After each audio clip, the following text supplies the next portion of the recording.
Hello, bonjour à tous. Je vous retrouve aujourd'hui après une semaine d'absence pour vous offrir mes trucs et astuces d'organisation. Cette belle organisation qui désencombre mon cerveau et je le réalise d'ailleurs de plus en plus. J'ai effectivement, la semaine dernière, préféré ne pas enregistrer d'émission. J'avais une migraine abominable et pas du tout liée à l'encombrement de mon esprit d'ailleurs, mais liée à une intoxication. Donc c'est vrai que j'ai préféré laisser parce que je me suis dit que mieux valait faire quelque chose de qualité plus que se forcer à faire de la quantité. Donc ça, c'est aussi l'esprit et le concept d'avoir une bonne organisation, c'est que vous n'êtes pas esclave de votre liste donc sauf impératif. Quand on est salarié, on peut avoir un impératif professionnel. Dans mon état de la semaine dernière, j'aurais très certainement été arrêtée pour la journée. Et voilà, de toute façon, quoi qu'il arrive, on a tous des passages où il faut faire une petite pause. Et ben pour moi, c'était la semaine dernière. J'espère que vous avez en tout cas passé une bonne semaine.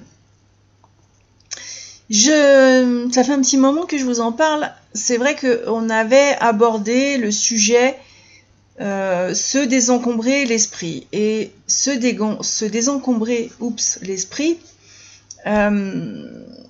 c'était vraiment l'envie, la mise,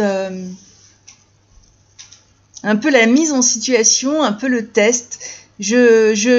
Mon audio était relativement court et je vous avais laissé, pour ceux qui sont abonnés au blog, faudrait peut-être que je vous laisse un lien d'abonnement d'ailleurs, parce que je sais pas si sur les podcasts c'est systématiquement renvoyé. Je vais y réfléchir et je vais regarder. Mais en tout cas, quand on entreprend un voyage avec quelqu'un, ou là en l'occurrence avec un carnet, qui peut aussi devenir un carnet de voyage, il est toujours judicieux de faire ce que moi j'appelle un inventaire mental, d'autres vont l'appeler l'audit de leur vie, enfin bref, c'est la prise de conscience de ce que vous êtes en train d'accomplir. Et dans ce que vous êtes en train d'accomplir, peut-être qu'il y a des choses que vous devriez faire que vous ne faites pas, donc c'est là que vous deviez lister ce que vous devez accomplir, et ensuite ce que vous souhaitez accomplir. Il y a toujours, on a tellement des tas de choses qui nous passent par la tête à longueur de temps que je vous l'avais laissé un tableau super simple à remplir, en vous conseillant d'être honnête avec vous-même, parce qu'il faut vraiment sortir tout ce qu'on a en tête, tout ce qu'on a sur le cœur. Faut vraiment tout coucher sur papier, et je crois, ça fait un petit peu plus d'un mois, puisque l'article a été publié le 22 février. C'est marrant parce que vous écouterez cet audio la semaine prochaine, mais j'enregistre aujourd'hui 22 mars, donc ça fait vraiment pile une semaine, un mois. Et je crois que c'est pas trop. J'ai fait aussi quelques ateliers en présentiel. J'en ai un aujourd'hui, je vais le filmer parce que je crois que rien n'est plus parlant que ce qu'on peut suivre en présentiel. Sachez aussi que vous pouvez vous abonner si vous n'êtes pas très blog. Bon, moi je suis très blog et pas tellement réseaux sociaux. Par contre, je vais partir de la page bullet journal de notre espace et de notre boutique pour vous proposer un atelier en présentiel, en vidéo, tout simplement. Je vais définir la date aujourd'hui parce que c'est en me disant que j'allais filmer l'atelier de cet après-midi, qui est plutôt un cours d'organisation d'ailleurs. Je vous propose vraiment un atelier, il est gratuit, je le précise, c'est pas, le but n'est pas forcément financier là-dedans, mais plus une aide qui vous est offerte, sachant qu'effectivement après oui, il y a des ateliers qui sont payants, c'est normal, vous travaillez, vous êtes payé, moi aussi, et puis en fait, plus je travaille au bénéfice de l'association, et donc je ferai aussi de la sorte. Mais revenons à nos moutons et tout au moins à notre mental. Je vous l'avais promis, et en fait, aujourd'hui, c'est vraiment le bonus, l'aide que je vous avais promise pour votre inventaire mental. Alors, c'est un petit test parce que quand vous avez divisé votre fameuse feuille en 3 pour ce que vous avez en cours, pour ce que vous devez ou devriez accomplir, et ensuite les souhaits, c'est vraiment une vision claire de la façon dont vous dépensez aujourd'hui votre temps et votre énergie. Donc au moment où vous l'avez rempli, peut-être que d'ailleurs il a pu changer en un mois, il a pu se modifier, vous avez sous les yeux une cartographie de vos choix. Et l'étape suivante va bien sûr consister à déterminer lesquels valent la peine d'être transformés en action ou pas. Et je vais vous y aider.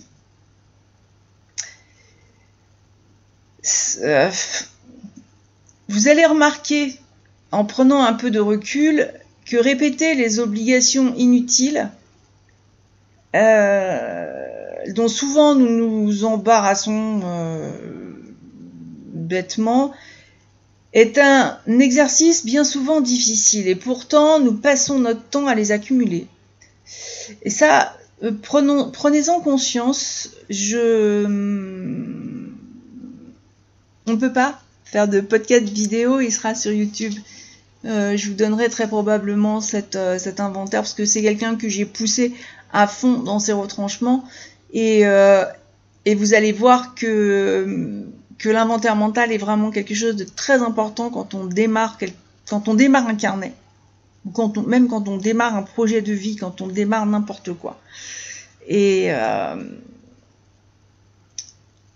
en général, on est tellement occupé avec tout ce que nous faisons ou à penser à ce qu'on devrait faire, qu'en fait, on oublie de se demander pourquoi on fait tout ça.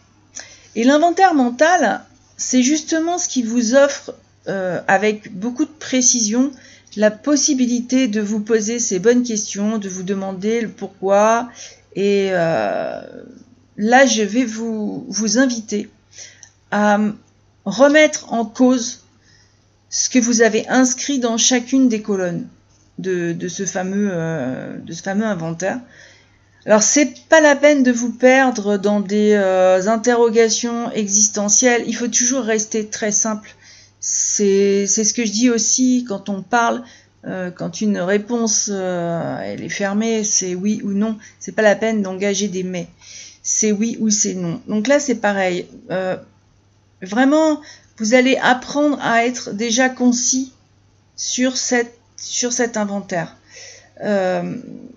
Vous allez vraiment vous poser 2 questions qui sont très simples. La première, c'est, en regardant ce que vous avez listé, est-ce que ça a de l'importance, donc à vos yeux, ou à ceux d'une personne qui vous est chère, dans tout ce que vous avez listé. Ensuite, la deuxième question, c'est est-ce que ça vous est indispensable? Alors, dans ces tâches, songez à votre loyer, à vos impôts, à votre prêt immobilier, à votre emploi, etc. Est-ce que ce que vous avez listé est indispensable à votre existence? Et si vous avez du mal à répondre à ces questions,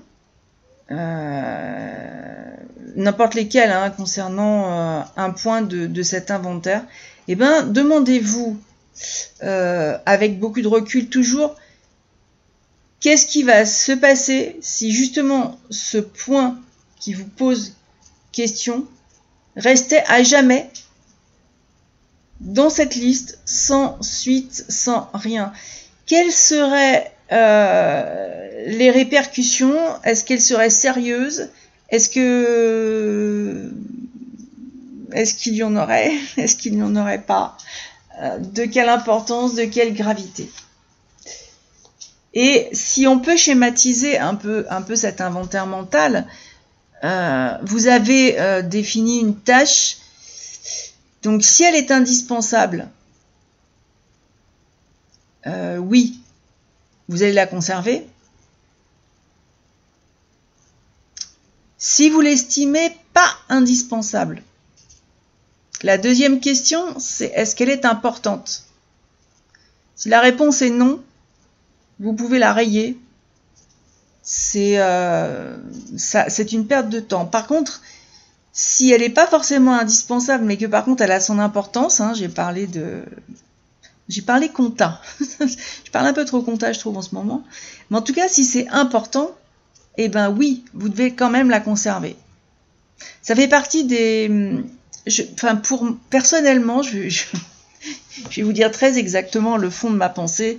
Il y a dans le bilan que je fais, parce qu'en fait, j'ai tendance à répéter cet inventaire mental dans ce qui a tendance à traîner. Sur les choses que je reporte, on a parlé des reports, il me semble. Donc, dans ce que je reporte, souvent, je refais un bilan assez régulier, qui est en général mensuel. Dans ma question des tâches indispensables, c'est toujours non. Par contre, si je me demande si c'est important, la réponse, elle est toujours, en général, elle est positive. Je suis obligée de conserver cette tâche, et quand l'importance commence à dépasser un certain nombre de mois, il m'est arrivé de réaliser que j'avais pas payé l'eau. Il faut vraiment ensuite mettre aussi un ordre de priorité, parce que c'est ce que j'appelle les trucs vraiment chiants qu'on n'a pas envie, quoi. Et c'est pour ça qu'on les reporte, alors que ça peut être fait en 10 minutes. Et ça, c'est dommage. Donc, tous les points de votre tableau qui ensuite n'auront pas survécu à cette remise en cause, hein, c'est-à-dire ni indispensable ni important, je crois que vous pouvez les considérer comme des distractions, par exemple. Ça n'apporte rien ou pas grand-chose à votre vie. Rayez-les, déjà. Dans un premier temps, rayez-les. Aujourd'hui, c'est un départ. Quand vous aurez plus de temps, peut-être qu'il y a certaines choses qui reviendront, mais en tout cas, il faut être sans pitié avec tout ça. Parce que faut surtout garder à l'esprit que chaque tâche est une expérience qui attend d'être vécue. Et vraiment qu'à ce titre, elle va vous offrir un aperçu de ce que pourrait être votre avenir. Vous posez quelque chose et ensuite vous allez pouvoir envisager vous allez pouvoir envisager effectivement un avenir qui va être très différent et beaucoup plus cool. Ça c'est mon expérience personnelle et c'est pas que la mienne.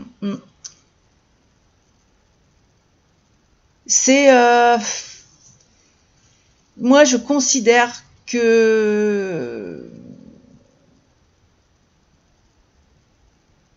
chaque élément de cet inventaire doit faire ses preuves pour survivre à ce ménage.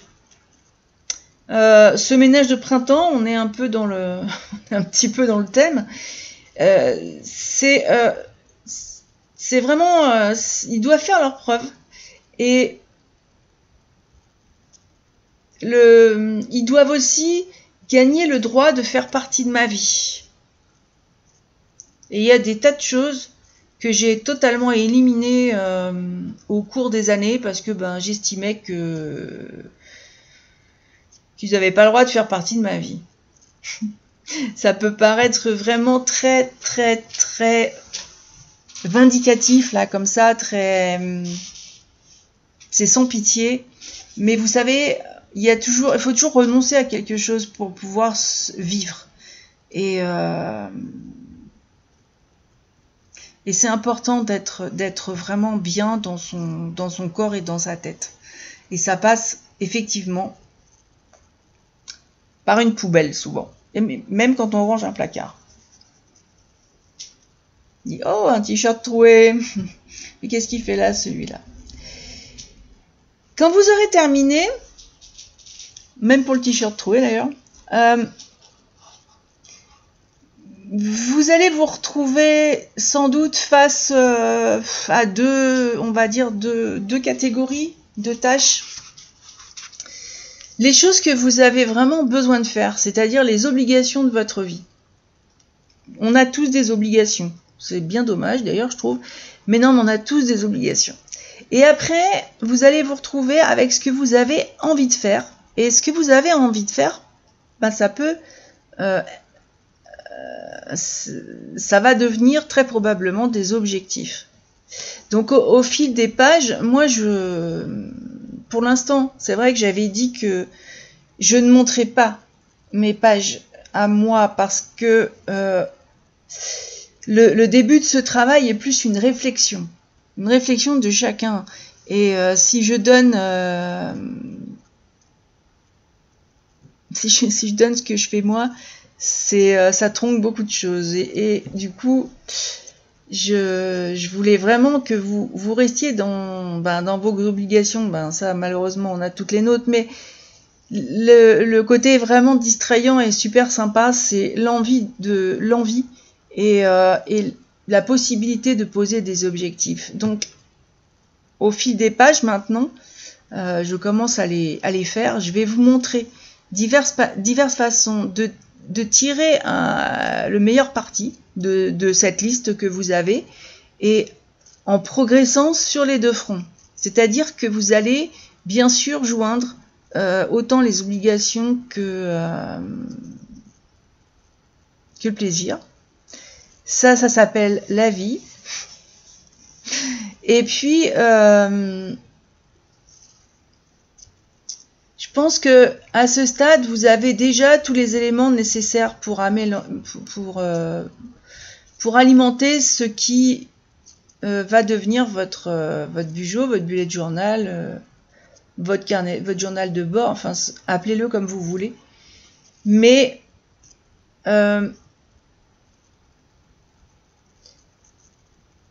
c'est vraiment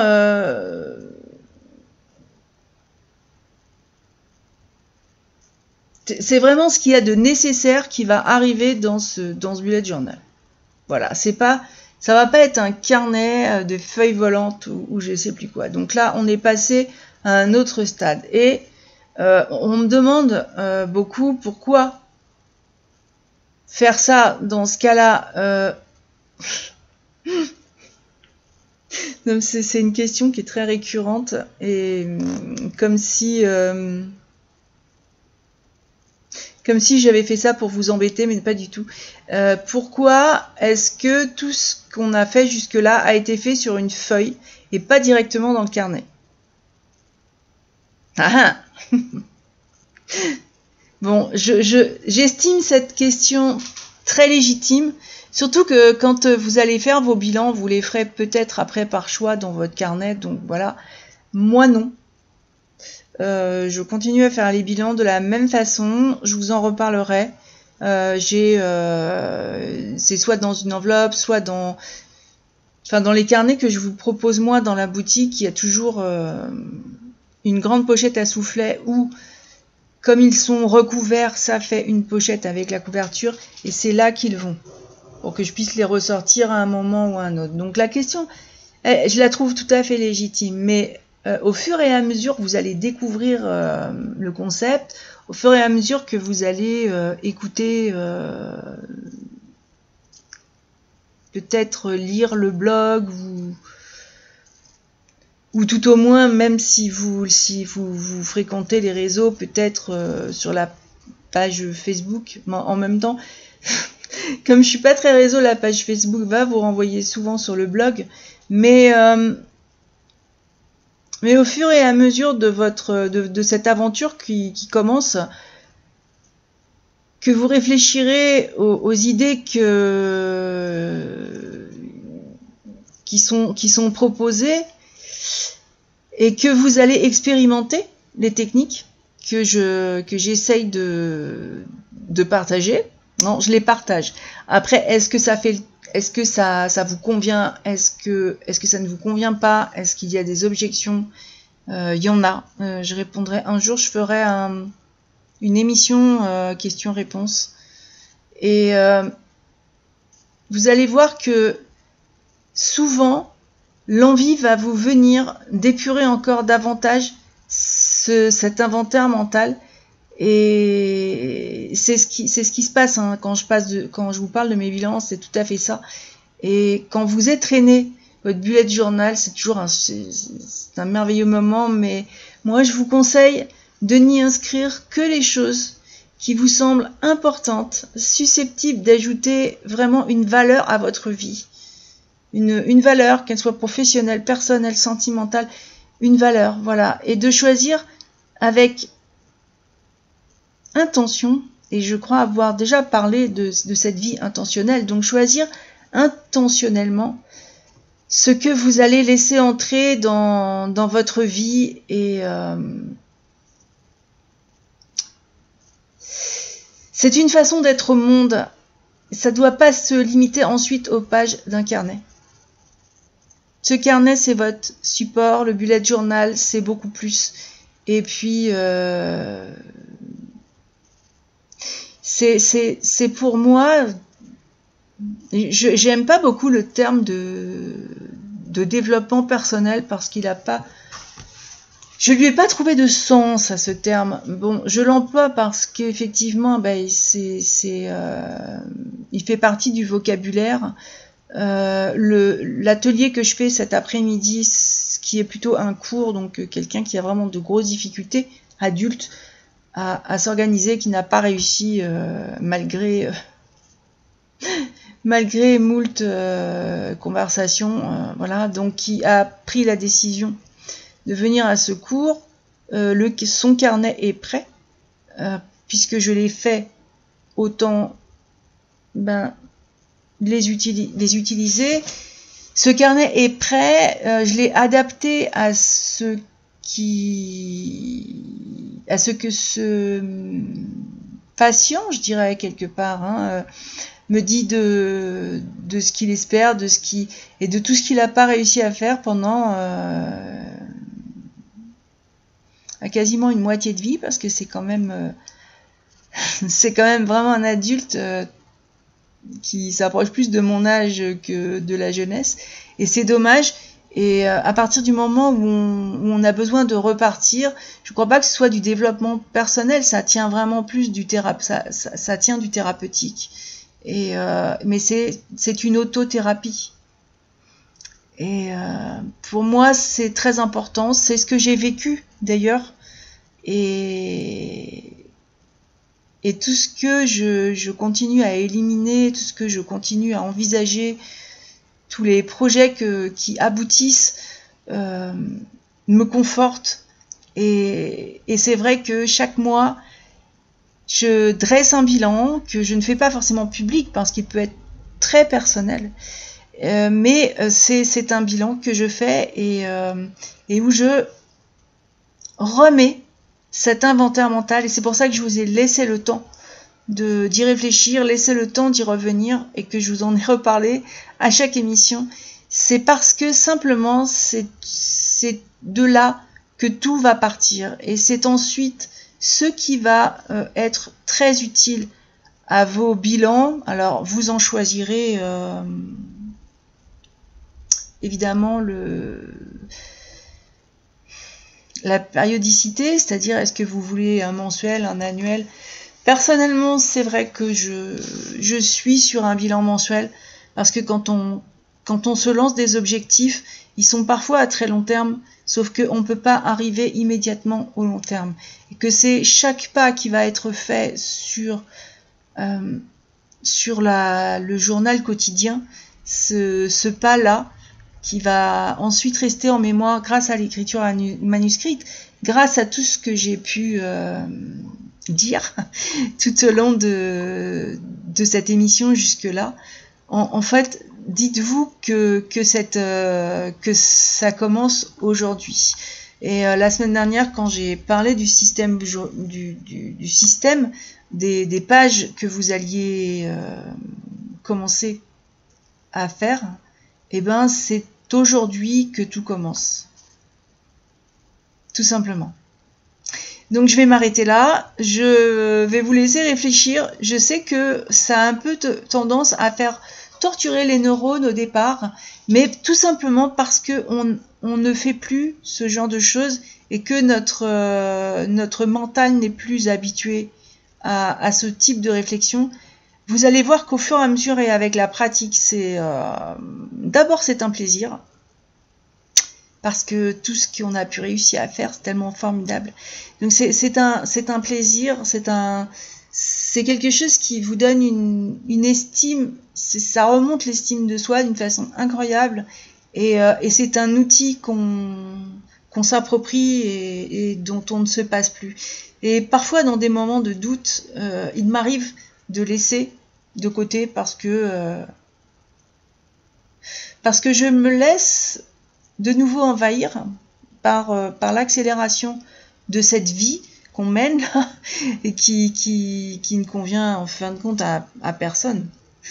Elle est stressante, et ben si je n'ai pas si j'ai laissé de côté ce bullet journal, très vite je m'enlise, très vite mes projets tombent à l'eau.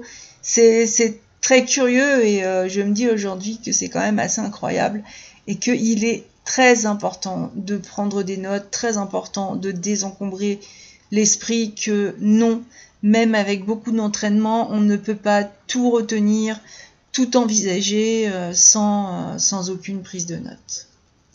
Voilà. Je vous laisse sur cette réflexion.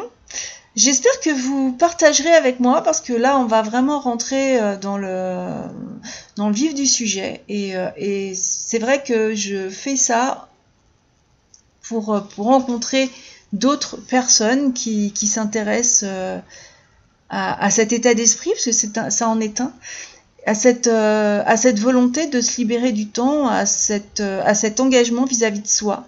Vous allez voir, on va prendre un engagement vis-à-vis de nous-mêmes. Et c'est vrai que le partage est tellement important. N'hésitez pas, je suis disponible, pas toujours, mais en tout cas je prends le temps de vous lire et de répondre aux courriels, de répondre aux messages qui arrivent via la page contact et même des autres lecteurs, puisque c'est vrai que cette émission est diffusée sur de nombreux lecteurs. C'est pour ça que audio de plateforme de podcast. C'est pour ça que j'ai tendance à vous renvoyer sur un blog ou sur un mail, parce que je ne peux pas récupérer des questions sur toutes les plateformes audio. Ça, ce serait vraiment chronophage et inutile autant pour moi que pour vous, parce que si j'entreprends ce genre d'activité chronophage, je ne serai pas du tout performante dans ce que je transmets. Je vais donc vous souhaiter une excellente semaine avec un peu de pluie, un peu de soleil. C'est le printemps, profitez-en, et moi je vous dis à la prochaine.